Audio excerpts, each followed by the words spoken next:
Sultan Takdir Alis Jabana atau biasa dikenal dengan sebutan STA. Nama Sultan Takdir adalah nama sejak ia kecil, sedangkan nama Alis Jabana adalah diambil dari nama sukunya. Sultan Takdir lahir di Natal, Tapanuli, Sumatera Utara pada 11 Februari 1908. Sultan Takdir merupakan keturunan dari keluarga kerajaan Indrapura Putra Bungsu dari Kerajaan Pangaruyung.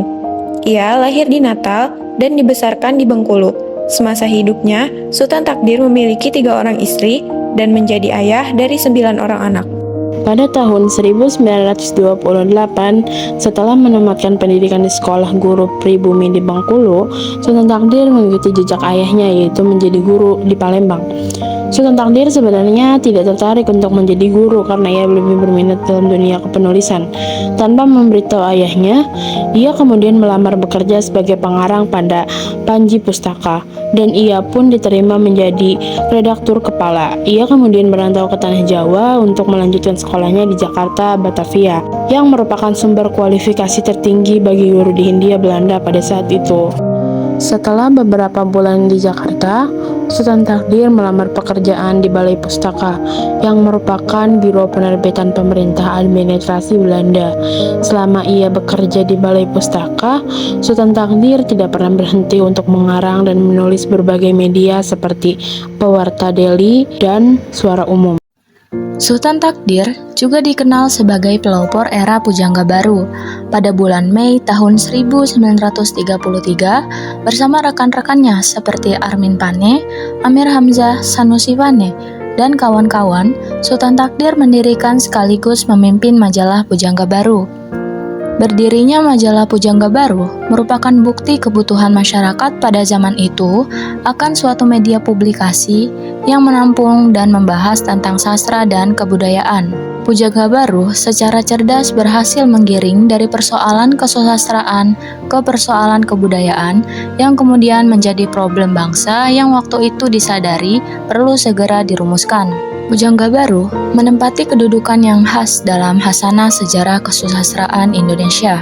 Sultan Takdir aktif dalam kepenulisan pada majalah Pujangga Baru. Ia juga turut berperan dalam Kongres 1 Bahasa Indonesia yang diadakan pada tahun 1938 di kota Solo. Salah satu karya Sultan Takdir yang populer dan mencerminkan kemodernan adalah novel Layar Terkembang. Layar Terkembang menceritakan seorang gadis yang berpendirian teguh bernama Tuti, seorang aktivis pergerakan wanita, serta aktif dalam berbagai kegiatan organisasi wanita. Ia merupakan seorang ketua organisasi wanita Putri Sedar Cabang Jakarta. Beberapa pengamat sastra melihat sikap dan pemikiran Tuti ini sebagai cerminan dari pemikiran Sultan Takdir, khususnya dalam usaha mengangkat harkat wanita Indonesia.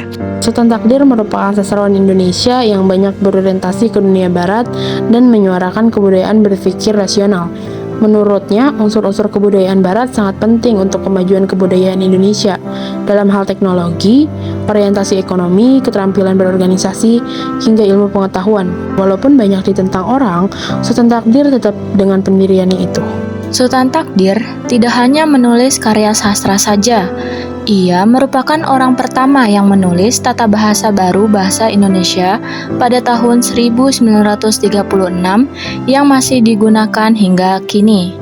Sebelum itu, tata bahasa dibuat oleh ahli-ahli Belanda, tetapi pemikirannya menuai kritik oleh pakar bahasa karena dianggap menghilangkan kosakata etnik. Sultan Takdir juga menentang beberapa aturan ejaan yang disempurnakan atau EYD yang tidak sesuai dengan prinsipnya dalam berbahasa. Baginya, bahasa adalah penjelmaan pikiran, bahasa akan melahirkan gagasan dan peradaban. Oleh karena itu, bahasa Indonesia harus memiliki tatanan yang baik dan memiliki identitas agar dapat mewujudkan peradaban yang baik. Cita-cita terbesarnya yakni menjadikan bahasa Melayu sebagai bahasa pengantar kawasan di Asia Tenggara. Pada masa akhir tahun 1941, setelah Sultan Takdir lulus dari Rijkshogeschool School, setahun kemudian Jepang menduduki Indonesia dan membentuk Komisi Bahasa Indonesia, yakni pada tanggal 20 Oktober tahun 1942. Selanjutnya, Sultan Takdir duduk sebagai penulis ahli. Kemudian, pada tahun 1943, ia mendirikan kantor bahasa yang bertugas menyusun, menentukan, serta menyeragamkan istilah-istilah ilmu yang diajarkan di sekolah.